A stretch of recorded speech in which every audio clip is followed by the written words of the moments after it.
Right, hello, greetings. So it's Thomas Daffern here, speaking for my weekly fasting broadcast.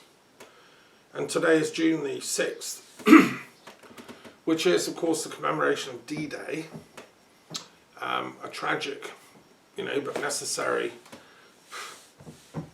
invasion in 1944 by the Allied forces. Many Canadians, Americans, British troops all landed on the coast of Normandy. I've been to those beaches, and I also nursed people who were in that military operation, who were fighting. And we've all seen Saving Private Ryan, which Spielberg made. War is a horrendous thing. Nobody wants war. Anyone in their right mind. And we should honour and remember the dead of June the 6th on all sides.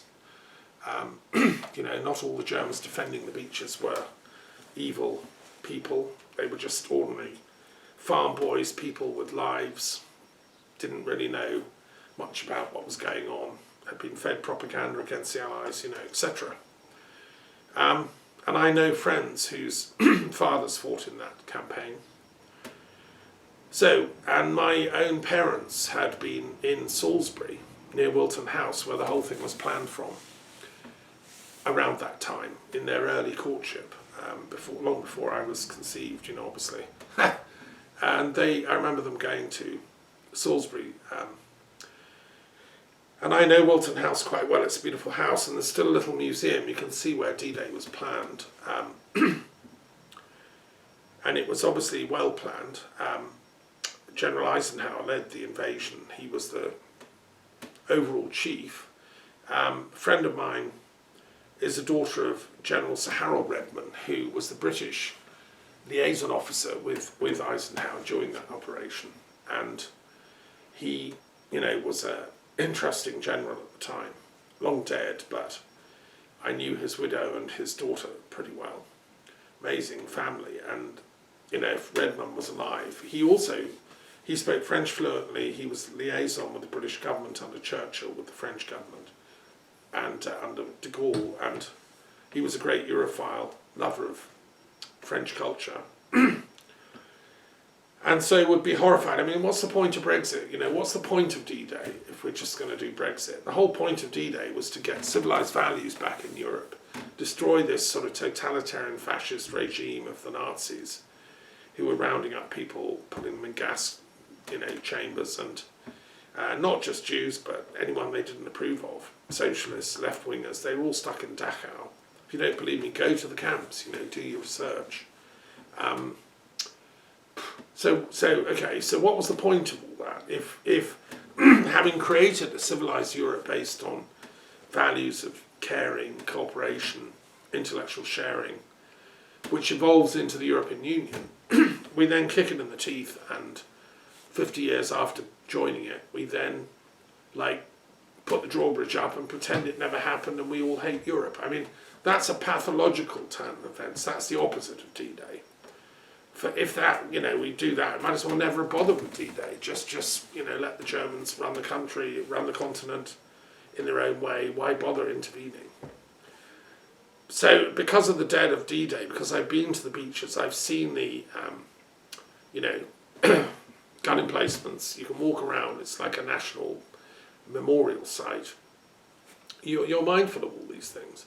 Also, there's a fantastic museum in Caen, which is not far. It was part of that region, Caen, C-A-E-N, where, interesting enough, William the Conqueror and his wife are buried. I've been to the grave of both. And in Caen, there's an amazing museum called Memorial, which is a peace museum, and it has exhibitions from the whole war, tanks, the kind of stuff that wars used. But it's a peace museum because it also has a huge gallery in the bunker that was used by the German High Command to fight off D-Day. They used it as their High Command Centre.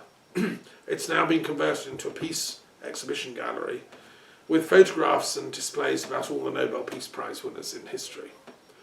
Extremely moving. If you get a chance, go to Caen, visit the Memorial Museum, which I've done. And my ancestors were part Norman on my father's side. Daffern was a Norman name.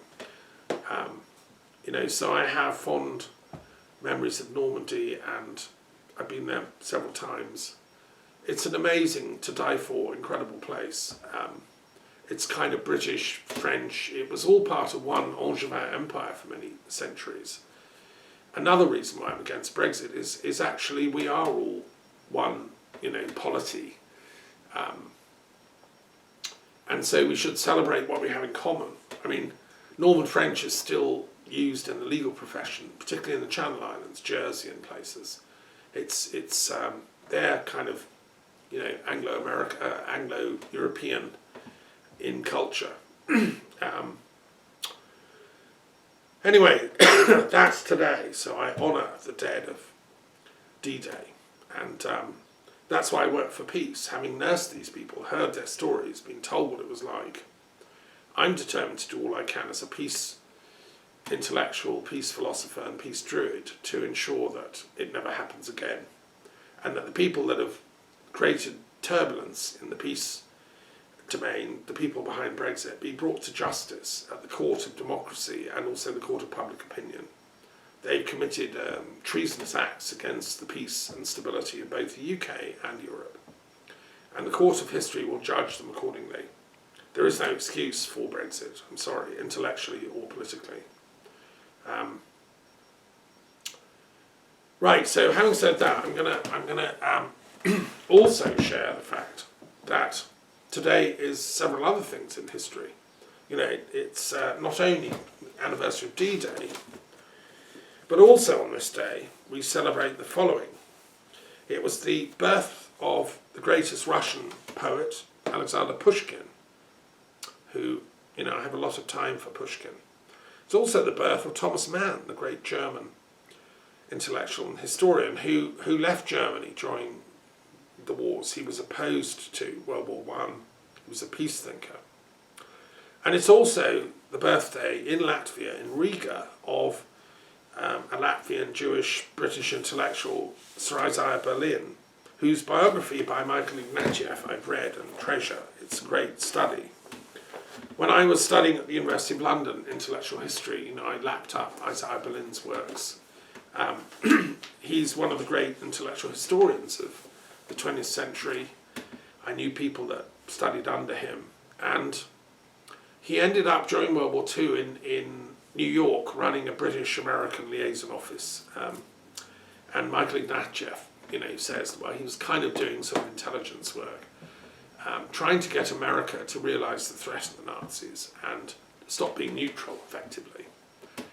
Because there were quite a few people, especially on the right of American politics in the Republican Party, including the Bush dynasty, that were actually pro-Nazi at the time. They wanted America to keep out of the war, and they were trading and dealing with the Nazi empire right up until the end. It was only when Roosevelt finally passed a law forbidding that they had to stop. But some of them carried on secretly. Anyway, Isaiah Berlin was trying to help educate, effectively, American public opinion about the threat of this extreme right-wing thing in Europe called Nazism and fascism, which Americans are not the greatest intellectuals. En masse, get 100 Americans in the room, and Isaiah Berlin had a difficult time persuading them. But eventually, Roosevelt, who was a good and intelligent man, and his wife Eleanor, who did know about the threat of Nazism and fascism to America's interests and to civilized democracy worldwide, they eventually took the stand they did and came into the war. Eleanor Roosevelt, whose biography I've read, I strongly recommend it, was a very fine woman in her own right, and she outlived Franklin Roosevelt by many years. As a child, she'd been brought up in New York State. She was from a reasonably wealthy family, and they sent her to Paris. She was trained in French. She came and learned, French culture, intellectual history and life. here in France, and she was an internationalist, Eleanor, and a great feminist, a great believer in women's education, and later she campaigned for the UN human rights, the International Bill of Human Rights, which she supported, and she was the first president of the International Human Rights Council under the UN. A great woman and an inspiration to my parents' generation. They loved Eleanor Roosevelt. So anyway, Isaiah Berlin was part of that generation, a great man. We honour his birth today. Also on this day died two important philosophers, Jeremy Bentham, who was a great intellectual, a philosopher, a jurist, a constitutional expert, and who founded the University of London, really. It was his team that got it together, where I was educated partly and did my PhD and degree. And he founded particularly University College, which is now one of the great colleges of the university. So we celebrate him, and he was a great peace thinker. Bentham, when I was working for the University of London to set up a Peace Studies Institute, which I did, although it's autonomous, not within the University of London, it could be, but we need about £5 million for that. So Jeremy is sort of loomed over that project, and he was a peace thinker. All his work as a constitutional expert, lawyer, as a philosopher, went towards creating the conditions in which mankind can live in peace. He felt that as we become more constitutionally minded, as law becomes more available to ordinary people through legal reforms, so we can rise ethically to the challenge and humanity will one day live in peace. And he coined the word international. Now, all philosophers coin words. It's one of the things I've noticed over the years. And Jeremy coined the word international, which, if you think about it, is hugely important. I'm an international historian. I worked at the LSE International History Department. Where would we be without the word international? It's in the title of my institute, International Institute of Peace Studies and Global Philosophy, or ICEPS. Well, where would that be without international? What the word international means is that you're cognizant and mindful of your duties and rights as an international citizen. This is why I support internationalism, the Commonwealth. I was born in Canada, but I'm British and I live in Europe. I'm an international citizen. And I support internationalism in general. This is why I oppose the sort of populist nationalism that says, no, only my people, my ethnicity, my borders matter, everyone else can go to the dogs. Well, that's the opposite of what Bentham stood for. Also on this day, as if that's not enough, we have the dying day of Carl Jung in 1961, who's one of my mentors. My PhD on transpersonal history looks at his theories of the collective unconscious and how they operate in historical change, in depth. He was a great thinker, Swiss genius, and a healer. Above all, he's a healer, as I am. My duty as a philosopher is first and foremost to heal collective conflicts. And Jung showed us the way. I mean, I never met him, but I did know people that studied and trained with him. And when in London, I worked, and studied at the Guild of Analytical Psychology and Pastoral Psychology, where a lot of people gave talks who had known him. He's cast a long shadow for those of us who don't accept the sort of purely materialist theories of Freud, which I don't think even Freud himself upheld. He was cleverer than that, but he had to pretend, he thought, in academia to get psychoanalysis accepted intellectually. He had to pretend it was a materialist philosophy, and that is brought out really well in the Dangerous Method film, when Jung and Freud have a conversation on the boat going to America. And Freud says, look, I know there are weird forces in life, occult things, but we can't accept that in public. We can't be seen to be exploring that, or we'll not be taken seriously. We have to pretend to be materialists. And Jung said, well, I don't agree. We have to have intellectual integrity. We have to accept there are things like telepathy and, paranormal phenomena, and we have to try and explain them psychologically. And that was what his PhD was on. He looked at the relationship between parapsychology and psychology, and that's fascinating stuff. And anyway, if you haven't discovered Jung, read his autobiography, Memories, Dreams and Reflections. It's an easy read, take you a few days, worth it in this crazy world we're living in. It's still one of the most important intellectual autobiographies of recent times. Okay, so all these things we celebrate today. So that's, Pushkin, Thomas Mann, Isaiah Berlin, Bentham and Jung. I mean, gosh, what a day. It's reigning saints. These people to me are like intellectual saints. And may they all rest in peace wherever they are. Okay, so I want to start this lecture by my sharing a dream I had last night. I often do a lot of my work in dream time. I have an intellectually active dream life, and last night I dreamt very complicated dreams. They were so complicated I couldn't write them down, or record them. Some dreams are at a level of vibrational pitch that you can't put them into ordinary English. In this dream I was shown the structures behind reality in a mathematical sense, and it was explained to me how symmetry operates, both at microparticle levels in the material world, but also intellectually. There's a sort of intellectual symmetry behind ideas, thoughts. What Plato called the divine ideas, the archetypes.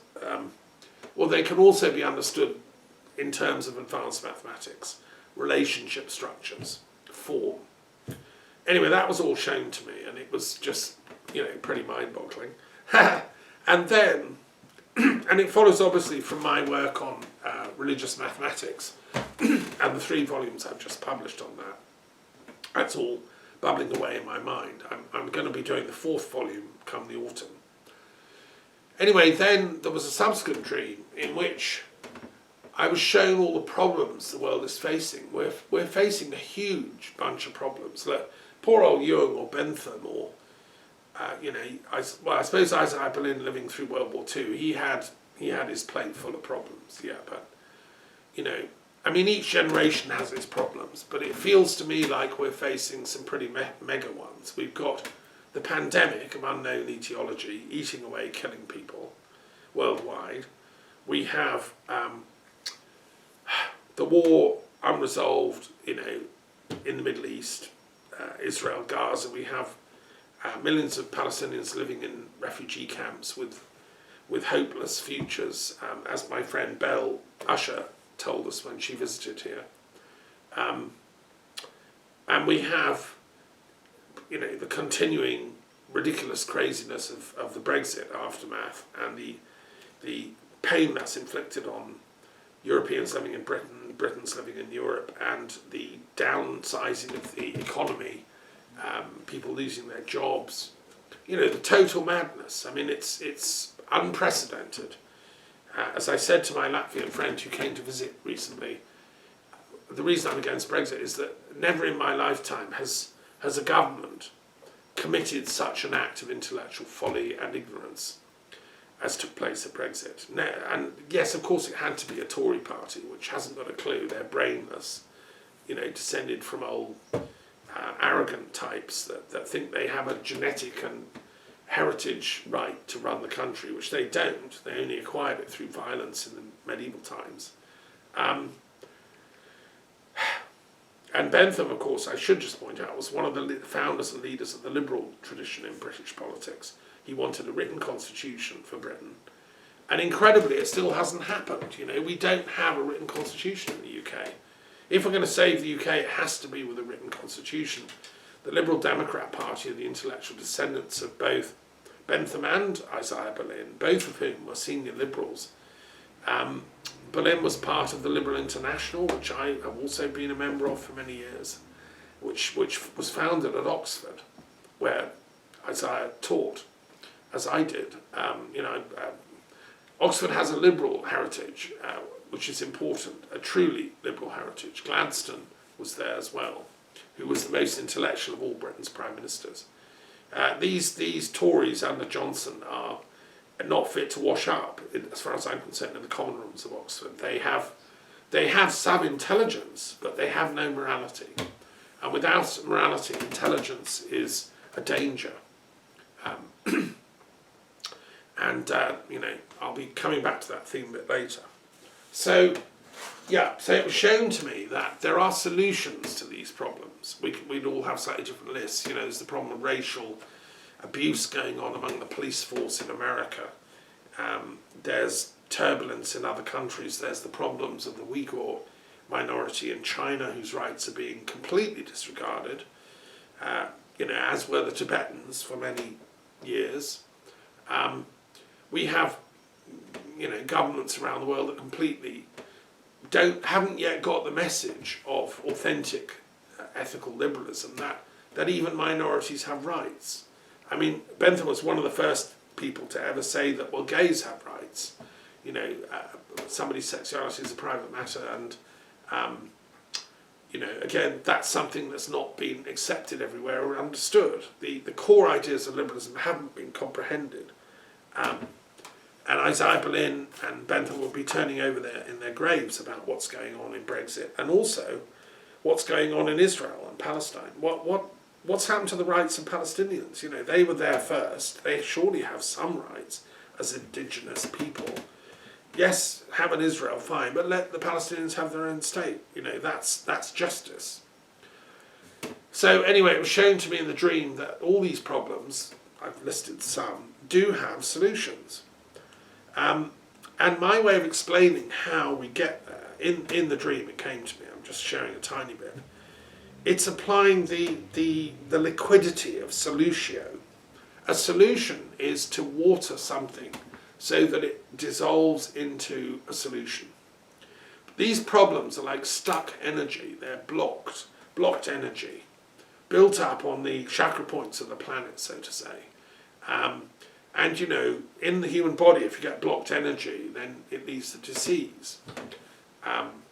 A good healer sort of frees up the chi of the body. That's how Chinese medicine works. You either use acupuncture or acupressure. And that's how Western spiritual healing and massage therapy and so on work.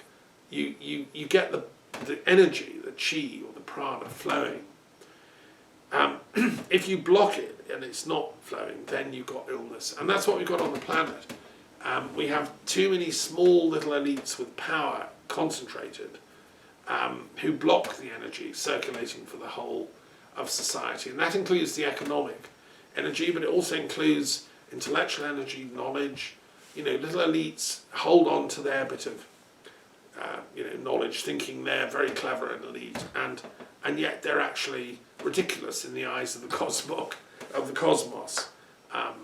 The divine intelligence, to use the phrase that I like, and which occurs in the Quran and all the other holy texts of mankind.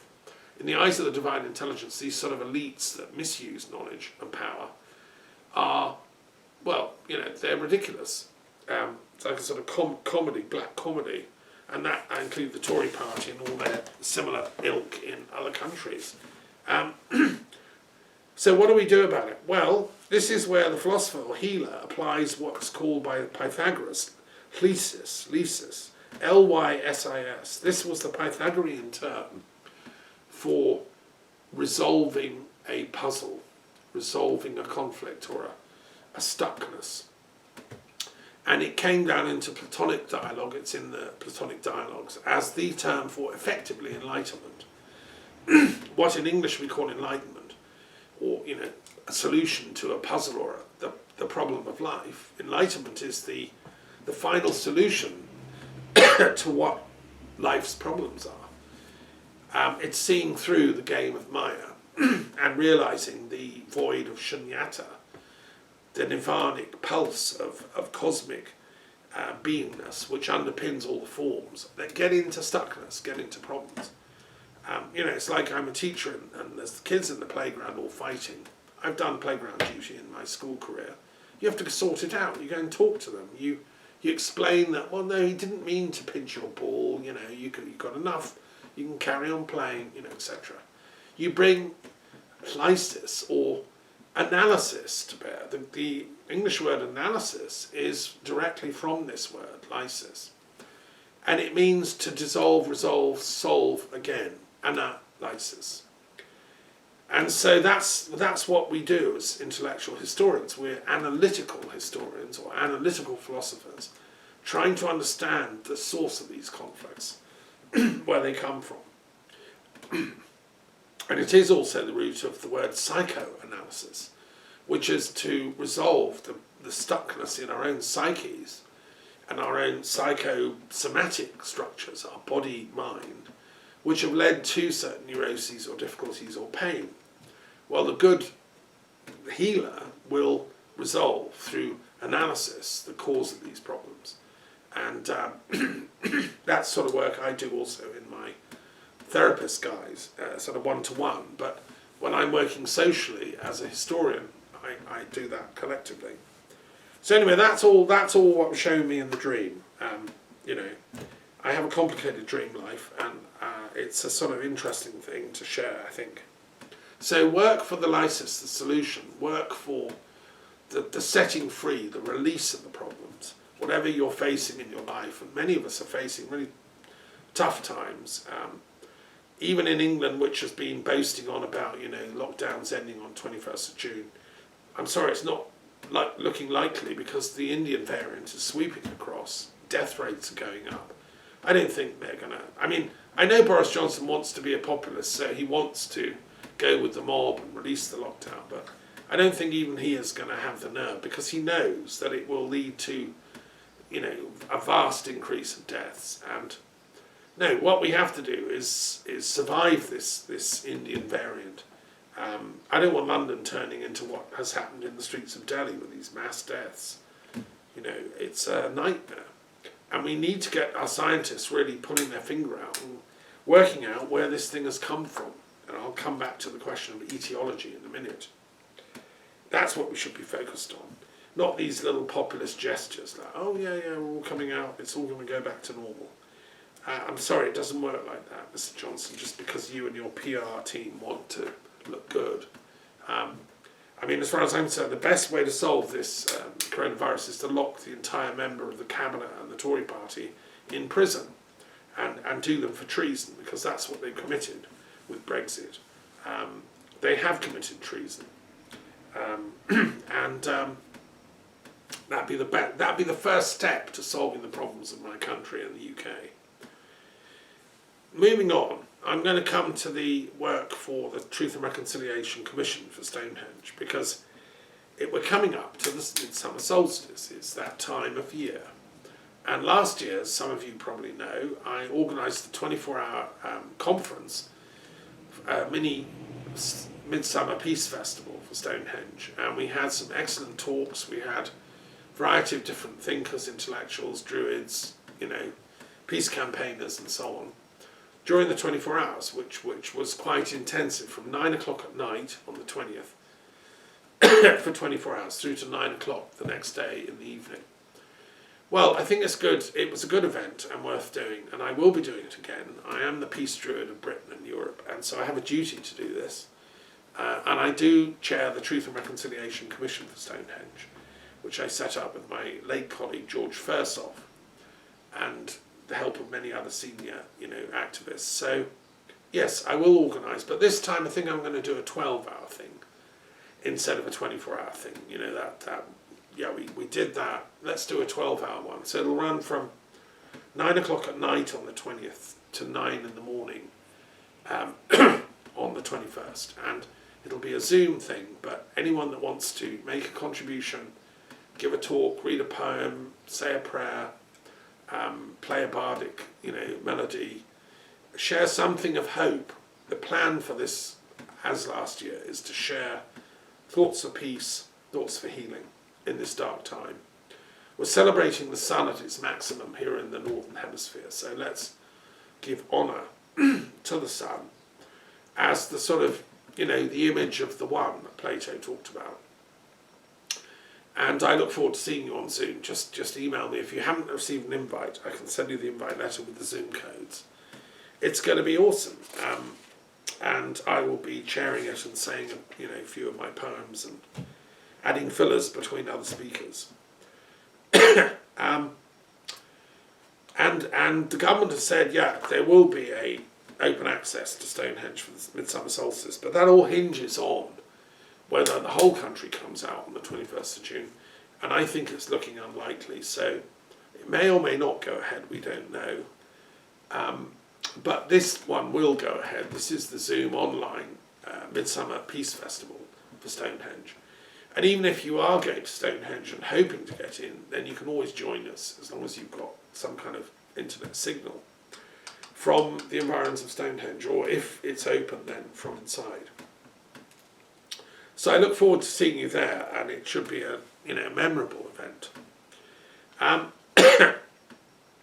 I also want to just say that my colleague Nicola Haig, who is the media coordinator for the Institute, and I've worked with closely since we met way back in 2008 or thereabouts, has finally got together a website with all the interviews with the senior Druids of Britain, and it's excellent. It's the filming that she's done to make a film. Well, that is still in post-production, but the interviews are all there. And there's a lot, detailed, in-depth studies of what Druidry is. I gave a couple of those interviews, and Arthur Pendragon, Rollo Morfling, Kevan Mannering, Philip Shallcrass, and Emma Restelaw, Philip Cargong, they're all there, Ronald Hutton, giving their views on what Druidry is, Edmund Marriage. I mean, it's great work Nicola's done, and it's finally you can watch it in public. And it would take you a few months to hear them all, but listen to some of them, and then you'll understand more about Druidry. That's the point of this. It's an educational website, and many people don't know about this. In a sense, it's the suppressed indigenous religious tradition of the British Isles, particularly their Celtic heritage, because the Druids were simply the archpriests and sages of the Celtic inhabitants of Britain, which was all of them, up until the Roman invasion, and then up until the Anglo-Saxon invasion of the 5th century AD. Up until then, Britannia was a Celtic series of kingdoms in both Ireland, Wales, Scotland, Cornwall. All of what is England, there was Celtic tribes, and their elders, their intellectuals, were called Druids. So this is Britain's lost secret spiritual heritage, actually. And these interviews are quite important because they're giving a overview from today's living Druids about what Druidry is and why it's important. Now this is suppressed indigenous knowledge, in that I suppose the exoteric Christian establishments of British culture wanted to suppress knowledge of these things. Because they didn't like the idea of Druids having free access to spiritual truth. The word Druid means Dharma seer, comes from the etymology of Dharma. Dur is the oak, that which holds firm, which is permanent, which is enduring. And the Vid is the seer of. So the one who can see the Dharma, see the ultimate truth, has that responsibility. And the Druids were the lawgivers, the justice makers, and they appointed the kings and queens of Britain. Boadicea and the queens of Britannia were appointed by a council of Druids. Why? Because the Druids could see whether they were good and up to the job or not. And if not, then they were asked politely to resign, and a better one was appointed. This is what's come down in the traditions of King Arthur. Merlin was the seer at the court of King Arthur, who appointed him to his office. So anyway, listen to the interviews. They're absolutely fascinating. And thanks to Nicola for organising the website. The context I'm speaking about and my opposition to Brexit and why I do this weekly fast is as chair also of the Truth and Reconciliation Commission for Britain and Ireland. I'm part Irish. I've travelled to Ireland. I love Irish